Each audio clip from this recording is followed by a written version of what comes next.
السلام علیکم، میں امداد سومرو۔ اتحادی حکومت کا بحران ہے، عمران خان کی للکار اور عدالتوں میں اپیلیں۔ ایک اپیل مریم نواز صاحبہ کی اور ایک اپیل ہے فیصل ووڈا صاحب کی۔ فیصل ووڈا جو سینیٹر بنے تھے، اس سے پہلے قومی اسمبلی کے ممبر تھے اور پہلے قومی اسمبلی کی رکنیت ان سے چھین لی گئی، چھوڑوائی گئی اور اس کے بعد وہ ڈی سیٹ کر دیے گئے، نکال دیے گئے سینٹ کی رکنیت سے، اور پھر تاحیات نااہلی بھی ان کی ہوئی۔ تو وہ والے فیصل ووڈا صاحب جو اپنی تاحیات نااہلی کے خلاف اپیل لے کر سپریم کورٹ آف پاکستان پہنچے ہوئے تھے، اور اب خبر یہ آئی ہے کہ سپریم کورٹ آف پاکستان نے 19 جولائی کو ان کی جو اپیل ہے وہ سماعت کے لیے مقرر کر دی ہے، اور اپیل کی سماعت کریں گے چیف جسٹس آف پاکستان اور منصور علی شاہ صاحب، جسٹس منصور علی شاہ صاحب، اور chief justice of Pakistan Umar Ata Bandial صاحب اپیل کی سماعت کریں گے۔ فیصل ووڈا صاحب کے معاملے پر میرا خیال ہے پہلے بات کر لیتے ہیں، اور اس کے بعد پھر حکومتی بحران جو ہے وہ حکومت کے اندر کا بحران وہ بڑا سنگین ہو گیا ہوا ہے، اور عمران خان صاحب کی للکار، تو پہلے للکار اور پھر بحران، لیکن پہلے ذرا اپیلیں جو چل رہی ہیں۔ فیصل ووڈا صاحب، مریم نواز صاحبہ کا معاملہ تو چل ہی رہا ہے، لیکن اب دوبارہ ان کی سماعت کے لیے سماعت کی تاریخ آ گئی ہوئی ہے 21 جولائی کو۔ اب سماعت ہوگی مریم نواز صاحبہ کے مقدمے کی، ہونے جا رہی ہے اپیل کی۔ اہلیت کا معاملہ ہے، ان کا بھی سزائیں ہیں، سزائیں معطل ہوئی ہیں، کالعدم کروانے کے لیے مریم نواز صاحبہ گئی ہیں۔ تو فیصل ووڈا صاحب، فیصل ووڈا صاحب، آپ کو پتہ ہے کہ انہوں نے شہریت چھپائی تھی، اپنی امریکی شہریت، اور یہاں پر الیکشن لڑا تھا، اور الیکشن لڑنے کے بعد وہ جتوائے گئے تھے۔ ظاہر ہے سارا کچھ آہستہ آہستہ کھل بھی رہا ہے، سامنے بھی آ رہا ہے۔ فیصل ووڈا صاحب کو جتوایا گیا تھا شہباز شریف صاحب کے مقابلے میں، اور پھر فیصل ووڈا کے مقابلے میں شہباز شریف کے علاوہ پیپلز پارٹی کے قادر مندوخیل صاحب نے بھی الیکشن لڑا تھا۔ تو قادر مندوخیل، شہباز شریف صاحب تو الیکشن لڑ کے کراچی سے واپس آ گئے، اس کے بعد انہوں نے مڑ کر نہیں دیکھا تھا کہ جی وہ ان کے ساتھ دھاندلی ہوئی ہے نہیں ہوئی، انہوں نے رزلٹ قبول کر کے چپ کر کے بیٹھ گئے تھے۔ لیکن قادر مندوخیل صاحب، انہوں نے فیصل ووڈا صاحب کا پیچھا کیا، اور فیصل ووڈا کی جو دوہری شہریت تھی کاغذوں میں انہوں نے وہ شو نہیں کی ہوئی تھی، تو وہ اس بنیاد پر مندوخیل صاحب چلے گئے الیکشن کمیشن میں معاملہ لمبا ہو گیا، تو وہ صاحب چلے گئے اسلام آباد ہائی کورٹ میں، اور اسلام آباد ہائی کورٹ میں بھی معاملہ لمبا چلتا گیا، اور جب فیصل ووڈا صاحب نہیں آ رہے تھے، عدالت کو کوئی جواب نہیں دے رہے تھے، کبھی والدہ کی بیماری، کبھی اپنا مصروفیات، کبھی اپنی بیماری، کبھی کچھ، تو بہانے کرتے رہے، التوا پر التوا لیتے رہے۔ لیکن عدالت کی جب بس ہو گئی تو عدالت نے فیصلہ محفوظ کر لیا تھا 3 مارچ، آپ کو یاد ہوگا 3 مارچ 2021 کو، اور 3 مارچ 2021 کو اسی دن فیصلہ سنانا تھا عدالت نے اپنا، جس دن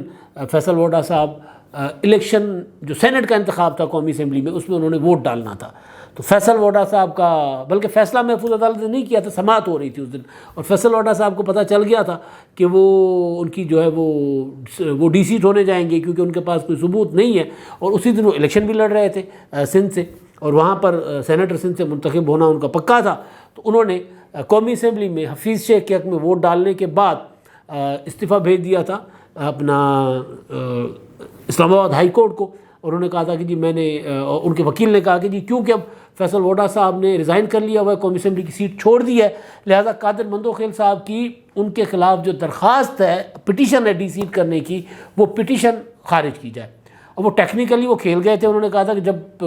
ڈی سیٹ اپنا خود ہی سیٹ چھوڑ دی تو پھر عدالت نے اگر فیصلہ دینا تھا تو عدالت یہ فیصلہ دیتی کہ جی انہوں نے جھوٹ بولا ہے، غلط بیانی کی ہے، تو معاملہ نااہلی کی طرف جانا تھا، تو لہٰذا انہوں نے ادھر ووٹ ڈالا۔ ووٹ ڈالنے کے بعد عجیب اتفاق تھا، 3 مارچ کو ہی عدالت نے سماعت رکھی ہوئی تھی، اور 3 مارچ کو انہوں نے ووٹ کر کے اور عدالت کو استعفیٰ بھیج دیا، اور معاملہ جو ہے وہ عدالت نے نمٹا دیا غیر مؤثر کر کے۔ قادر مندوخیل پھر بھی پیچھے پڑے رہے، الیکشن کمیشن میں جو معاملہ تھا اس معاملے کو انہوں نے پرسو کیا، اور الیکشن کمیشن آف پاکستان میں طویل جدوجہد کے بعد قادر مندوخیل نے فیصل ووڈا صاحب کو کروا دیا ڈی سیٹ، اور تاحیات نااہلی ان کی ہو گئی۔ اب تاحیات نااہلی کے معاملے کو فیصل ووڈا صاحب اپنے ڈی سیٹ ہونے کے خلاف نہیں گئے، ڈی سیٹ ہوئے ہیں وہ فیصل ووڈا صاحب کہ ان کی جو انہوں نے شہریت چھپائی ہوئی تھی، الیکشن کمیشن ثبوت مانگتا رہا کہ جی آپ نے کب سرٹیفکیٹ جو ہے وہ جمع کروایا تھا، کب سرٹیفکیٹ دیا تھا امریکہ میں اپنی شہریت چھوڑنے کے لیے۔ تو فیصل ووڈا صاحب کہتے تھے کہ قادر مندوخیل جھوٹ بول رہے ہیں، الیکشن کمیشن کہہ رہا اور یہ جھوٹے سرٹیفکیٹ پیش کر رہے ہیں، تو الیکشن کمیشن کہتا تھا کہ آپ اصلی سرٹیفکیٹ دے آئیں، جھوٹے جعلی سرٹیفکیٹوں کو چھوڑ دیں، سائڈ پہ رکھ لیتے ہیں، آپ اپنا اصل سرٹیفکیٹ دیں، تو وہ نہیں لاتے تھے۔ تو بہرحال تو وہاں پہ ہوا یہ کہ الیکشن کمیشن نے نہ صرف ان کو ڈی سیٹ کیا بلکہ وہ ہو گئے تحایات نااہل قرار دیے گئے۔ فیصل ووہرا صاحب نے اپنے ڈی سیٹ ہونے کے معاملے کو چیلنج نہیں کیا، وہاں پر پھر سندھ سے پیپلز پارٹی کے ایک اور سینیٹر آ گئے منتخب ہو کر، تو یہ معاملہ جو تھا ان کا تحایات نااہلی کا، فیصل ووہرا صاحب جو ہے وہ تحایات نااہلی کے خلاف اپیل لے کر سپریم کورٹ آف پاکستان پہنچے، اور سپریم کورٹ آف پاکستان میں اب معاملہ دیکھتے ہیں کہاں جاتا ہے۔ سماعت 21 جولائی کو ہو رہی ہے، مقرر کر دی گئی ہے، اب 19 جولائی کو 21 کو تو مریم نواز صاحبہ کی ہے، لیکن جو چیزیں ہوتی رہی ہیں اب تک الیکشن کمیشن میں اور اسلام آباد ہائی کورٹ میں، ظاہر عدالت میں جب چیزیں آئیں گی، عدالت دیکھے گی، پھر قانون اور اس کے مطابق فیصلہ آئے گا، جو بھی فیصلہ آتا ہے، لیکن اب تک جو ہو چکا ہوا ہے اس میں ایک چیز تو ثابت ہے کہ فیصل ووہرا صاحب جو ہیں انہوں نے اپنی دوہری شہریت نہ صرف چھپائی بلکہ عدالت اور الیکشن کمیشن میں غلط بیانی کی، جھوٹ بولا۔ تو اس بنیاد پر وہ 62-63 والا جو معاملہ آتا ہے، اس بنیاد پر تو پھر وہ جس طرح نواز شریف صاحب تحایات نااہل تھے، اس بنیاد پر یہ تحایات نااہل ہو جائیں گے۔ حالانکہ تحایات نااہلی کا جو معاملہ ہے اس کے خلاف کئی دلائل دیے بھی جا سکتے ہیں۔ تحایات نااہلی جو وہ ایک بڑی سزا ہے، وہ بلکہ سپریم کورٹ آف پاکستان میں بھی یہ معاملہ گیا تھا جب ان کا، تو انہوں نے تب بھی یہی کہا تھا کہ تحایات نااہلی تو اتنی بڑی سزا ہے، کسی کو اتنی بڑی سزا کیسے دی جا سکتی ہے، ایک ٹرم کے لیے، ایک مدت کے لیے تو نااہلی ہو سکتی ہے۔ تو بہرحال اب فیصل ووہرا صاحب کی سیاست کا دار و مدار اس اپیل سے ہے کہ اپیل ان کی اگر منظور ہو جاتی ہے، سنی جاتی ہے اور ان کی اہلیت بحال ہو جاتی ہے تو پھر وہ سیاست کریں گے، ورنہ پھر وہی موٹر سائیکلیں چلائیں گے، ہیوی بائک چلاتے ہیں، شوقین ہیں، اپنا کاروبار دیکھیں گے اور اپنے معاملات چلائیں گے، یاروں دوستوں کے ساتھ پارٹیاں اور پکنکیں منائیں گے۔ اچھا، اب دوسری اپیل ہے مریم نواز صاحبہ کی۔ اب یہ اپیل کہا جا سکتا ہے کہ یہ معاملہ اب انتہائی حتمی مرحلے میں یا انتہائی اہم موڑ پر جانے والا ہے۔ وجہ یہ ہے کہ اتنی لمبی اپیلیں نہیں چلا کرتی۔ مریم نواز صاحبہ کو سزا ہوئی تھی 2018 میں، اور ان کو اور ان کے خاوند کو اور ان کے والد کو، تو والد صاحب تو کیونکہ باہر ہیں نواز شریف صاحب ان دنوں، بلکہ کچھ خبریں آ رہی ہیں کہ وہ کنٹری سائڈ میں نکلے ہوئے ہیں، لندن سے باہر نکلے ہوئے ہیں، ادھر ادھر سیر سپاٹے کر رہے ہیں، ریلیکس کر رہے ہیں، گھوم پھر رہے ہیں۔ ٹینشن ہوتی ہے بھائی، اگر پاکستان میں عمران خان جیسے آپ کے مخالف وزیر اعظم ہوں اور وہ روزانہ صبح تو خیر اٹھتے بھی نہیں عمران خان صاحب، لیکن ان کی روٹین ہو، ان کا معمول ہو کہ وہ صبح اٹھ کر یہ پوچھیں کہ جی مریم نواز صاحبہ جو ہیں وہ ان کے مقدمے کا کیا بنا، ان کو دوبارہ گرفتار کیا گیا کہ نہیں کیا گیا، نواز شریف کو واپسی کے لیے کیا بندوبست کر رہے ہیں، ان کو دوبارہ جیل میں ڈالنے کے لیے، نواز شریف کا پاسپورٹ جو ہے وہ رینیو ہونے نہیں دینا، شہباز شریف کو دوبارہ گرفتار کرنا ہے، حمزہ کو دوبارہ گرفتار کرنا ہے۔ یعنی روزانہ جس وزیر اعظم کا ٹوٹل معمول یہ ہو کہ اپنے مخالفین کے خلاف روزانہ بیٹھ کر میٹنگیں بلائیں۔ آپ کو یاد ہوگا کہ عمران خان صاحب کابینہ کی میٹنگیں کم کیا کرتے تھے، کابینہ میں سب سے زیادہ فوکس ان مقدمات پر ہوتا تھا۔ اپنی پوری کی پوری جو ان کی ٹیم ہوتی تھی، چاہے لیگل ٹیم ہوتی تھی، میڈیا کی ٹیم ہوتی تھی، یا پھر جو انتظامی ٹیمیں ہوتی تھی، FIA ٹائپ جو انویسٹیگیشن کے ادارے تھے، نیب کا ادارہ تھا، ان کے ساتھ ان کا فوکس یہ ہوتا تھا کہ ان کے مخالفین کو کیسے تننا ہے عمران خان صاحب کو۔ تو نواز شریف صاحب ظاہر ہے وہ ایک عذاب میں گزرے ہیں، عمران خان صاحب کے 3.5 پونے 4 سال، تو اب جب اپنی حکومت پاکستان میں ان کی بن گئی ہوئی ہے اور ان کو لگ رہا ہے کہ یہ حکومت ٹھیک چل رہی ہے اور آگے 2023 کے انتخابات بھی ان کے اور اتحادیوں کے ہوں گے، تو وہ چل کر رہے ہیں نواز شریف صاحب۔ تو نواز شریف صاحب کنٹری سائڈ پر نکلے ہوئے ہیں اور وہاں پر گھوم پھر رہے ہیں، یہ خبریں آ رہی ہیں برطانیہ سے۔ بلکہ کل پرسوں جو مریم نواز صاحبہ نے ایک جلسہ بھی کیا تھا یہاں پر لاہور میں، ایک حلقے کا جلسہ تھا، تو وہاں ان کا جلسہ جو کی تقریر جو ہے وہ نواز شریف صاحب، مریم نے خود ٹویٹر پر تصویر شیئر کی ہوئی ہے کہ نواز شریف صاحب جو ہیں وہ اپنی گاڑی میں جا رہے ہیں اور مریم نواز صاحبہ کی تقریر سنتے ہوئے جا رہے ہیں، کہیں جا رہے ہیں باہر، ظاہر ہے گاڑی میں جو لمبا کوئی سفر کر رہے ہیں تو اسی وجہ سے وہ تقریر سنتے ہوئے جا رہے تھے، کیونکہ مریم نواز صاحبہ کی تقریر بھی عمران خان صاحب کی تقریر کی طرح، بلاول بھٹو کی تقریر کی طرح کوئی ہوتی ہے آدھے پونے گھنٹے سے کم کی تو نہیں ہوتی، تو وہ تقریر لمبی ہوگی، اپنا ان کی سفر لمبا ہوگا، تو اس لیے سنتے ہوئے جا رہے تھے۔ تو بہرحال تو نواز شریف صاحب تو ہیں باہر، تو ان کو عدالتوں نے مفرور قرار دیا ہوا ہے، ان کی اپیلیں نہیں سنی جا رہی، کیونکہ جب تک وہ خود پیش نہیں ہوں گے، سرنڈر آ کر نہیں کریں گے، تو ان کو جو سزائیں ہیں، ان کے خلاف جو فیصلے آئے ہوئے ہیں، ان کی اپیلیں تب سنی جائیں گی جب وہ آ کر سرنڈر کریں گے۔ وہ اشتہاری قرار دیا ہوا ہے نواز شریف صاحب کو، لیکن وہ جو ایون فیلڈ ریفرنس کی جو میں سزا تھی مریم نواز صاحبہ کو 7 سال اور ان کے خاوند کیپٹن صفدر کو 1 سال کی سزا تھی، ان کی اپیلیں کیونکہ وہ پاکستان میں موجود ہیں، ہر سماعت پر جاتے ہیں اور میرا خیال ہے استثناء بھی نہیں مانگتے، جس طرح عمران خان صاحب نے استثناء مانگا نا، وہ استثناء بھی نہیں مانگتے۔ عمران خان صاحب کے استثناء پر بھی میں آتا ہوں، وہ للکار بھی رہے ہیں اور پھر عدالتوں میں جا کر کچھ موقف اختیار کرتے ہیں اور باہر جا کر کچھ کرتے ہیں۔ تو خیر، تو مریم نواز صاحبہ نے کوئی استثناء بھی نہیں لیا ہوا، تو جاتی ہیں 9 جون کو بھی، ابھی پیچھے سماعت ہوئی تھی ان کی، انہوں نے اپنی جو 7 سال کی سزا ہے اپنی اور ان کے شوہر نے 1 سال کی سزا، اس کے خلاف اپیلیں دائر کی ہوئی ہیں۔ تو یہ معاملہ کافی لمبا ہوا ہے 2018 سے اب میرا خیال ہے تقریباً 5 سال، کیونکہ اپیل تو سزا کے فوراً بعد ہی اپیل میں چلے گئے ہوئے تھے۔ اب اس معاملے میں 21 جولائی کو سماعت ہوگی اسلام آباد ہائی کورٹ میں، اور اب کیونکہ یہاں پر حکومت بھی مسلم لیگ نون کی ہے اور ادارے ظاہر ہے، اب ہوتا یہ ہے کہ پراسیکیوٹر جو ہوتا ہے، پراسیکیوشن جو ہوتی ہے وہ زیادہ تر حکومت کے ساتھ ہی چلا کرتی ہے پاکستان جیسے ملک میں۔ مریم نواز کو سزا ظاہر ہے وہ جس بنیاد پر سنائی گئی تھی، وہ ویڈیوز آڈیوز وہ سارا کچھ سامنے آ چکا ہوا ہے۔ ثاقب نثار صاحب کی آڈیو، جسٹس وہ کیا نام ہے شوکت صدیقی صاحب، ان کا اعتراف عدالت میں حلفیہ بیان حلفی جو انہوں نے جمع کروایا ہوا ہے، جس میں انہوں نے کہا تھا کہ میرے پاس ایک صاحب آئے تھے ایک ادارے کے، اور انہوں نے آ کر مجھے کہا تھا کہ جی یہ ان کی جو ضمانتیں نہیں ہونے دینی ورنہ ہماری 2 سال کی محنت ضائع چلی جائے گی۔ تو جو جس طرح محنت کی گئی تھی، جس طرح ان کو سزا سنوانے کے لیے چیزیں گھڑی گئی تھیں، اور جس طرح پھر ججوں کے کمروں سے لوگوں کو نکلتے بھی دیکھا گیا تھا، اعزاز سید صاحب نے پکڑ لیا ہوا تھا، آپ کو یاد ہوگا ایک صاحب کو، ایک انٹیلیجنس ادارے کے ایک افسر کو نکلتے ہوئے دکھا، وہ پھر یوں اپنا موبائل کی اوٹ دے کر اپنا چہرہ چھپانے کی بھی کوشش کرتے رہے۔ تو گزارش کرنے کا مطلب یہ کہ جب مقدمہ تو کوئی قانونی طریقے سے وہ میرا خیال ہے کوئی سزائیں تو ہوئی نہیں تھی، لیکن عمران خان صاحب کی حکومت تھی تو پروسیکیوشن جو تھی وہ معاملے کو لٹکا بھی رہا تھا پروسیکیوشن، اور مخالفت بھی کر رہا تھا اپیل کی۔ لیکن اب کیونکہ مسلم لیگ نون کی اپنی حکومت ہے تو پروسیکیوشن جو ہے معاملے کو لٹکائے گا نہیں، پروسیکیوشن جو ہے وہ مخالفت بھی نہیں کرے گا آہستہ آہستہ آ کر، اور ہوگا یہ کہ مریم نواز صاحبہ کی سزائیں جو ہیں، اگر پروسیکیوشن مخالفت نہیں کرے گا، اگر میں کر لیتا ہوں نہیں کرے گا، تو پھر سزائیں جو ہے وہ ظاہر کالعدم ہو جائیں گی، اور پھر وہ مریم نواز صاحبہ کی پھر جب سزا کالعدم ہو جائے گی تو پھر اہلیت بھی بحال ہو جائے گی، اور جب اہلیت بحال ہو جائے گی تو پھر مریم نواز صاحبہ جو ہے وہ پریکٹیکل پولیٹکس کر سکیں گے۔ ابھی تو جلسے کر رہی ہیں، پھر الیکشن بھی لڑ سکیں گی، پھر قومی اسمبلی میں بھی جا سکیں گی، صوبائی اسمبلی میں بھی جا سکیں گی، سینٹ میں بھی جا سکیں گی، جہاں ان کا دل کرے گا، ان کی پارٹی ہے، اپنے لیے ٹکٹ خود سائن کریں گی اور الیکشن لڑ لیں گی۔ تو مریم نواز صاحبہ کے لیے جو یہ اب سماعتیں آگے آنے والی ہیں، اس سے یہ توقع کی جا سکتی ہے، یا امکان چلیں توقع نہیں، امکان ہے کہ مریم نواز صاحبہ کی سزائیں جو ہیں وہ ہو جائیں گی، کالعدم ہو جائیں گی، اور ان کو حکومت نے آتے ہی ان کا نام ECL سے نکال دیا تھا، پھر دوبارہ واپس ڈال دیا، کیونکہ اس پر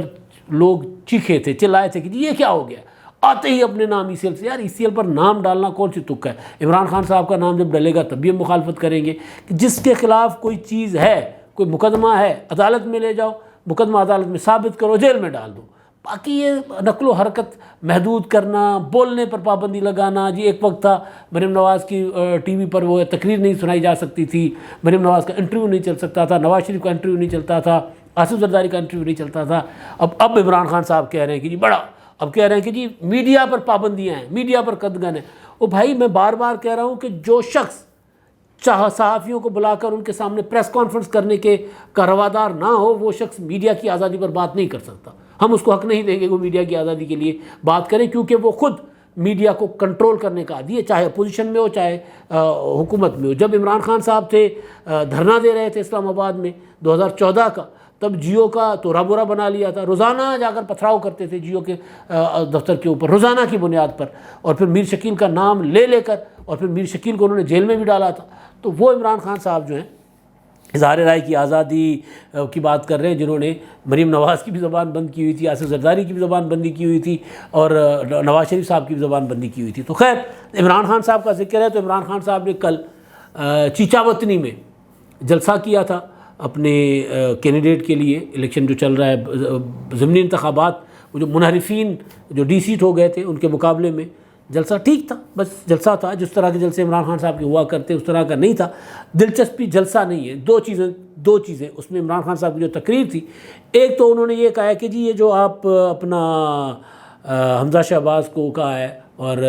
مسلم لیگ نون کو کہ آپ نے جو لاہور میں ایک شخص کو بٹھائے رکھا ہوا ہے نا، جو بندے کو جو اپنی نوکری بچا رہا ہے، وہ آپ نے اس کو ملایا ہوا ہے، آپ اس کو ملا لیں، سارے امپائرز کو ملا لیں، پھر بھی 20 کے 20 حلقے ہم جیت کر دکھائیں گے۔ ہو سکتا ہے عمران خان صاحب 20 کے 20 حلقے جیت جائیں، لیکن گراؤنڈ ریئلٹی کچھ اور ہے، گراؤنڈ ریئلٹی کچھ اور کہہ رہی ہے۔ خان صاحب کے لوگ الیکشن دل سے لڑ بھی نہیں رہے۔ یہ معاملہ تو خیر نکتہ تھا، لیکن اس سے بڑا نکتہ جو تھا وہ یہ، جس کی وجہ سے میں نے یہ معاملہ شیئر کرنے کے لیے لیا تھا، وہ یہ کہ کل عمران خان صاحب، یعنی کل ہی جلسے سے خطاب کیا، کل ہی عمران خان صاحب کی اسلام آباد کی مقامی عدالت میں ضمانت کی آخری دن تھا ضمانت کا، جو ضمانت انہوں نے پشاور ہائی کورٹ سے لی تھی، اس کے بعد پھر آ کر مقامی عدالت اسلام آباد کی وہ جو 25 کہہ رہے ہیں کہ میرے خلاف کوئی 14-15 مقدمے ہیں، تو اس میں ان کی جو ضمانت ہوئی تھی، وہ ضمانت کی کل تک تاریخ تھی، تو ضمانت کو دوبارہ اپنا توسیع کرانی تھی ضمانت میں۔ تو وہاں پر عمران خان صاحب کے وکلاء نے کہا تھا کہ جی میرے جو ہمارے جو موکل ہیں عمران خان صاحب، ان کی زندگی کو خطرہ ہے، ان کی جان کو خطرہ ہے، لہٰذا وہ عدالت میں پیش نہیں ہو سکیں گے، ان کو استثناء دیا جائے۔ عدالت نے استثناء بھی دے دیا اور عدالت نے 18 جولائی تک ان کو ضمانت میں توسیع بھی کر لی، لیکن اسی دن عمران خان صاحب پھر جان کو بھی خطرہ ہے، بنی گالہ سے اسلام آباد کی ایک عدالت تک نہیں جا سکتے تھے، لیکن بنی گالہ سے ساہیوال گئے، چیچاوتنی گئے، وہاں جا کر جلسے سے بھی خطاب کیا۔ تو یہ تو عدالتوں کو دیکھنا ہوگا، عدالتیں دیکھیں گی کہ مطلب میں یہ نہیں کہہ رہا کہ عمران خان صاحب کی ضمانت منسوخ ہو جانی چاہیے، نہیں، لیکن مسئلہ یہ ہے کہ اگر خان صاحب جلسے میں جا سکتے ہیں تو عدالت میں کیوں نہیں جا رہے؟ پھر لوگ سوال کرتے ہیں کہ جی کیا ابھی تک وہ لاڈلے ہیں؟ یعنی ایک وہ زمانہ تھا نا، جو میں بار بار بات کر رہا ہوں، ایک وہ زمانہ تھا کہ عدالتیں ضمانت کے مقدمات سنائی نہیں کرتی تھی، ایک یہ زمانہ ہے کہ عدالتیں ضمانت کے مقدمات ایک دن میں 4 بار سن رہی ہیں، ایک عدالت، دوسری عدالت، تیسری عدالت، چوتھی عدالت، اور اس کے علاوہ پھر ضمانتیں مل بھی جاتی ہیں۔ عمران خان صاحب کی پوری لیڈرشپ پر پتہ نہیں کتنے مقدمات ہیں، میں سچے جھوٹے مقدمے کی بات نہیں کر رہا، مقدمات کی بات کر رہا ہوں۔ اسی طرح کے مقدمات عمران خان صاحب کے زمانے میں اپوزیشن کے اوپر تھے، سارے کے سارے گرفتار ہوتے تھے اور عدالت ضمانت لینے کو تیار نہیں ہوتی تھی، کبھی ایف آئی اے اٹھا کر لے گیا، کبھی نیب والے اٹھا کر لے گئے، کبھی کوئی اے این ایف والے رانا ثناءاللہ صاحب کا معاملہ کتنا سنگین۔ اب رانا صاحب تو یہ کہہ رہے ہیں کہ جی مجھے تو وہ 15 کروڑ ہیروئن کا حساب دے نا کہ وہ کس کی ہے، وہ جو میرے اوپر ڈالی گئی تھی وہ پتہ ہے نا کس کا ہے۔ وہ تو کہہ رہے ہیں کہ سپریم کورٹ آف پاکستان اس چیز کا نوٹس لے، اور نوٹس لینا چاہیے۔ اگر وہ ہیروئن رانا صاحب کی تھی تو رانا صاحب کو کیپٹل پنشمنٹ، خود کہہ رہے ہیں مجھے سزائے موت دے، اگر میری نہیں تھی جس نے میرے اوپر ڈالی تھی اس کو سزائے موت دے۔ بات تو ٹھیک ہے کہ بھائی منشیات کی اسمگلنگ پاکستان کے قانون میں تو سزائے موت ہے نا، کیپٹل پنشمنٹ ہے اس کی۔ تو بہرحال تو عمران خان صاحب جو ہے، ایک تو وہ ان کو ضمانتیں بھی مل رہی ہیں، اور جس دن ضمانت ہو رہی ہے اسی دن عدالت کو دکھانے کے لیے پھر اسی دن جا کر چوبارے پہ کھڑے ہو کر، کنٹینر پر کھڑے ہو کر عمران خان صاحب خطاب بھی کر رہے ہیں۔ اچھا، یہ معاملہ ہے حکومت کے بحران کا، بڑا سنگین بحران ہے حکومت کا، اور یہ حکومت کی ایک اتحادی جماعت کا بحران ہے۔ خبریں تھیں مسلسل کہ بی اے پی ناراض ہے، متحدہ قومی موومنٹ ناراض ہے، پیپلز پارٹی کو جو پنجاب میں وعدے کیے گئے تھے وہ پورے نہیں ہو رہے، وہ ناراض ہیں، عوامی نیشنل پارٹی سے وعدہ کیا گیا وہ پورے نہیں کیے گئے، وہ ناراض ہیں۔ اتحادی جو ہیں، میں نے پہلے بھی گزارش کی تھی کہ اتحادی اس حکومت کو نہیں چھوڑیں گے، اتحادی اس حکومت کے ساتھ رہیں گے۔ بجٹ کا ٹائم تھا، بجٹ کے ٹائم پہ سب نے اپنا اپنا بجٹ سے حصہ لینا تھا، تو اسی لیے وہ جو ہے وہ بات کر رہے تھے، سارے اختلافات کا ذکر بھی، اور قومی اسمبلی میں کھڑے ہو کے تقریریں بھی ہو جاتی تھیں۔ متحدہ قومی موومنٹ کے صابر قائم خانی نے خطاب کر لیا، صلاح الدین نے خطاب کر لیا، اسلم بھوتانی نے بلوچستان کے آزاد رکن نے خطاب کر لیا، اسی طرح بی اے پی والوں نے بھی اپنی ناراضی کا اظہار کیا۔ یہ سارا اتحادی حکومتوں میں ہوا کرتا ہے، لیکن یہاں المیہ یہ نہیں ہے۔ یہاں المیہ یہ ہے کہ حکمران جو جماعت، جو سب سے بڑی جماعت ہے، سینئر پارٹنر جو ہے، جن کے پاس سارے بڑے آفیسز ہیں، وہ یعنی جن کے پاس وزیر اعظم ہے، جن کے پاس وزارت خزانہ ہے، جن کے پاس وزارت داخلہ ہے، مسلم لیگ نون، ان کے اندر اختلافات جو ہیں وہ شدید ہو گئے ہوئے۔ یہ حکومت کا سب سے بڑا بحران ہے، اور اختلاف بھی کسی اور وزارت پر نہیں۔ اس وقت جو سب سے زیادہ اہمیت کی حامل وزارت ہے، اس وزارت پر، وزارت خزانہ کے معاملے پر، جب اسحاق ڈار صاحب کی خبر آئی تھی، میں نے آپ کو جب پہلے بتایا تھا کہ ڈار صاحب کو کہا گیا ہے کہ جی پاکستان واپس آ جائیں، نواز شریف صاحب نے بھی کہا کہ جی آپ پاکستان واپس جائیں، تب میں نے گزارش کی تھی کہ ڈار صاحب جو وزیر خزانہ بننے کے لیے آ رہے ہیں، کچھ لوگوں نے کہا کہ نہیں ڈار صاحب جو بننے آ رہے ہیں چیئرمین سینٹ، میں نے گزارش کی تھی کہ نہیں، چیئرمین سینٹ کا معاملہ پیپلز پارٹی کسی بھی صورت مسلم لیگ نون کو سے اس معاملے پر کمپرومائز نہیں کرے گی، کیونکہ سینٹ میں پیپلز پارٹی مسلم لیگ نون سے بڑی جماعت ہے، تو کہیں گے جہاں آپ بڑے ہو وہاں ہم نے آپ کو بڑے عہدے دیے ہیں، جہاں ہم زیادہ ہیں وہاں آپ ہمیں دو، اور ویسے بھی یوسف رضا گیلانی صاحب سینٹ کا الیکشن لڑے ہوئے، تو یہ سینٹ کا چیئرمین بننے نہیں آ رہے، میں نے گزارش کی تھی یہ آ رہے ہیں وزیر خزانہ بننے۔ لیکن مفتاح اسماعیل کا کیا ہوگا؟ مفتاح اسماعیل شاہد خاقان عباسی صاحب کے پارٹنر ہیں، مقدمہ بھائی، یعنی مقدمے ایک ساتھ سانجھے ہیں دونوں کے اوپر، دونوں ایک ہی طرح کے مقدمات میں بھگت رہے ہوتے ہیں۔ اکثر آپ نے دیکھا ہوگا عباسی صاحب کراچی جا کر وہاں پر اپنا عدالتوں میں پیش ہو رہے ہوتے ہیں اور پھر وہاں پر میڈیا ٹاک کر رہے ہوتے ہیں۔ عباسی صاحب کے لیے میں نے آپ کو کئی بار گزارش کیا ہے کہ شاہد خاقان عباسی صاحب جو ہیں وہ کسی اور کے الیکشن کیمپین میں نہیں گئے تھے، مفتاح اسماعیل صاحب کی گئے تھے، تو شاہد خاقان عباسی جو ہیں وہ مفتاح اسماعیل کے لیے چاہتے ہیں کہ وہ وزیر خزانہ رہیں۔ شاہد خاقان عباسی صاحب کو مل گئے خواجہ آصف صاحب ہم خیال، انہوں نے بھی مفتاح اسماعیل کی تعریف کی کہ وہ بہت اچھا، اگر کوئی محنتی وزیر ہے ہماری کابینہ میں تو مفتاح اسماعیل صاحب ہیں، بہت قابل وزیر ہیں۔ اچھا، پھر کل خواجہ سعد رفیق صاحب نے کہا کہ جی اسحاق ڈار صاحب کی ہمیں یاد ستا رہی ہے، ڈار صاحب کے بغیر ہماری ٹیم مکمل نہیں ہے، ہم چاہتے ہیں کہ ڈار صاحب پاکستان واپس آئیں اور وہ آ کر اپنی خدمات سر انجام دیں۔ بذات خود مفتاح اسماعیل صاحب آسمہ شیرازی کے پروگرام میں جب ان سے پوچھا جا رہا ہے، ایک ہوتا ہے نا کہ جی اگر آپ کا اختلاف نہیں ہے تو پھر آپ یہ کہیں گے کہ جی بالکل پارٹی جو ذمہ داری دے گی قبول ہے مجھے، میں آج وزیر خزانہ ہوں، کل کو پارٹی مجھے کہے گی کہ آپ وزیر خزانہ نہ رہیں میں چلا جاؤں گا، یہ جیسچر نہیں دیا مفتاح اسماعیل نے۔ مفتاح اسماعیل نے کہا کہ جی میں پی ایچ ڈی ہوں، میں 25 سال سے اپنا بزنس چلا رہا ہوں، میں کامیاب کاروباری آدمی ہوں اور مجھے بھی بہت کچھ تھوڑا بہت پتہ ہے اکانومی کا، تو میں بہتر طریقے سے چلا سکتا ہوں، یہ انہوں نے کہا۔ یعنی انہوں نے کہا کہ میرے اوپر اسحاق ڈار صاحب کو کیوں لایا جا رہا ہے۔ اب یہ ہے وہ اصل چیز، اصل بحران جو اس حکومت کے لیے خطرناک ثابت ہو سکتا ہے، جب یہ میسج جائے کہ مفتاح اسماعیل جو ہیں وہ مستقل وزیر خزانہ نہیں ہے، یا وزیر خزانہ کے معاملے پر حکومت کے اندر اپنا اختلاف ہے، حکمران جماعت کے اندر اختلاف ہے، تو پھر اس کا میسج جو ہے ٹریول کرتا ہے بیوروکریسی کے اندر، اداروں کے اندر اور دوسرے باہر کے اداروں کے اندر بھی۔ تو حکومت پہلے ہی معاشی بحران سے نکلنے کی کوشش کر رہی ہے، تو دوسرا بحران وزیر خزانہ کا بحران حکومت کے اوپر اگر آ ٹپکے گا تو یہ بڑا خطرناک ہوگا۔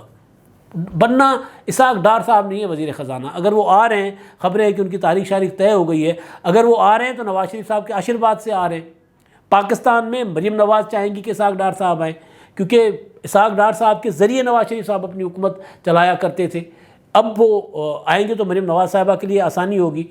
شہباز شریف صاحب چاہ رہے ہیں کہ مفتاح اسماعیل صاحب وزیر خزانہ ہوں۔ شاہد خاقان عباسی شہباز شریف صاحب کے اگینسٹ لابی تھے، لیکن اب اس معاملے پر وہ شاید اپنا شہباز شریف صاحب کے ہم خیال بن گئے ہیں، خواجہ آصف صاحب بھی ہم خیال بن گئے۔ تو یہ رساکشی جو ہے، یہ مسلم لیگ نون جس طرح رساکشی میں ہی، آپ کو یاد ہوگا کہ میں کئی بار گزارش کر چکا ہوں کہ مسلم لیگ نون کے لیے نہ عمران خان مسئلہ تھا، نہ اسٹیبلشمنٹ بڑا مسئلہ تھی، مسلم لیگ نون کے اندر اندرونی اختلافات سب سے بڑا مسئلہ تھے۔ جب تک وہ اختلافات کو نہیں انہوں نے